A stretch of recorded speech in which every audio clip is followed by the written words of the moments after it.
চাঁদপুরে ডেঙ্গু আক্রান্তের সংখ্যা বেড়েই চলেছে। চাঁদপুর সদর জেনারেল হাসপাতালে সহ বিভিন্ন হাসপাতালে প্রতিদিনই গড়ে ভর্তি হচ্ছে 2 থেকে 3 জন ডেঙ্গু রোগী।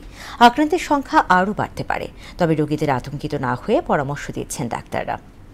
রফিকুল ইসলাম বাবুর প্রতিবেদন, জানাচ্ছেন সিফাত রহমান জেসি। চাঁদপুরে বেড়েছে ডেঙ্গুর ভয়াবহতা। 250 শয্যা সরকারি জেনারেল হাসপাতালে প্রতিদিন গড়ে 2 থেকে 3 জন রোগী ভর্তি হচ্ছেন। জেলার 8টি উপজেলায় গেল 6 মাসে চিকিৎসা নিয়েছেন 171 জন, আর জুন মাসে চাঁদপুর জেনারেল হাসপাতালে চিকিৎসা নিয়েছেন 26 জন ডেঙ্গু রোগী।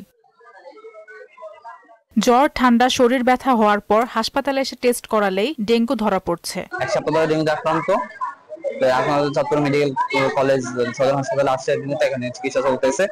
আমার 7 দিন ধরে ডেঙ্গু, পরে আমি হাসপাতালে ভর্তি হয়েছি।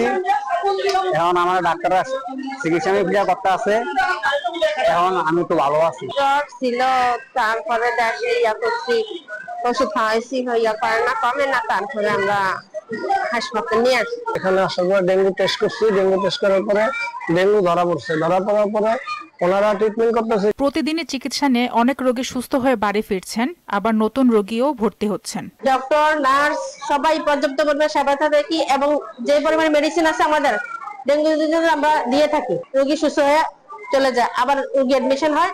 মে, জুন, জুলাই, আগস্ট এই সময়টা ডেঙ্গু আক্রান্ত বেশি হয় জানিয়ে এই ডাক্তার বললেন, পর্যাপ্ত পরিমাণ ফ্লুইড এবং পরীক্ষার জন্য প্লাটিলেট সহ সব ধরনের ব্যবস্থা রয়েছে হাসপাতালে। মে, জুন, জুলাই থেকে শুরু করে আগস্ট পর্যন্ত এই সময়টাতে আমাদের ডেঙ্গু রোগী আমরা সবচেয়ে বেশি পাই। তবে গতবারের তুলনায় আমরা দেখতেছি যে অতটা বেশি না। আর মেইন ম্যানেজমেন্ট হচ্ছে ফ্লুইড, সেটা আমাদের এখানে পর্যাপ্ত পরিমাণে আছে, এবং রোগীর যে প্লাটিলেট প্রতিদিন যে পরীক্ষা করতে হয় সেই ব্যবস্থা আমাদের এখানে আল্লাহর মতো অ্যাভেলেবল আছে। হাসপাতালটির তত্ত্বাবধায়ক জানান, জুন মাসে 26 জন রোগী সুস্থ হয়ে বাড়ি ফিরেছেন। জ্বর এবং মাথা ব্যথা থাকলে দ্রুত হাসপাতালে ভর্তির পরামর্শ দেন তিনি। 250 হাসপাতালের জুনের 1 তারিখ থেকে আজকে পর্যন্ত প্রায় 26 জন রোগী চিকিৎসা নিয়েছেন, সবাই সুস্থ হয়ে বাড়ি ফিরেছে, এখানে কোনো মৃত্যু নেই। যারা জ্বরের রোগী তাদেরকে বলবো যে আতঙ্কিত হওয়ার কোনো কারণ নেই, একটু সচেতন থাকবেন, পর্যাপ্ত পানি এবং ফ্লুইড খাবেন। আগামী 3 মাসে ডেঙ্গু রোগীর সংখ্যা আরো বাড়তে পারে, তাই জ্বর হলে আতঙ্কিত না হয়ে চিকিৎসকের পরামর্শ নিতে হবে।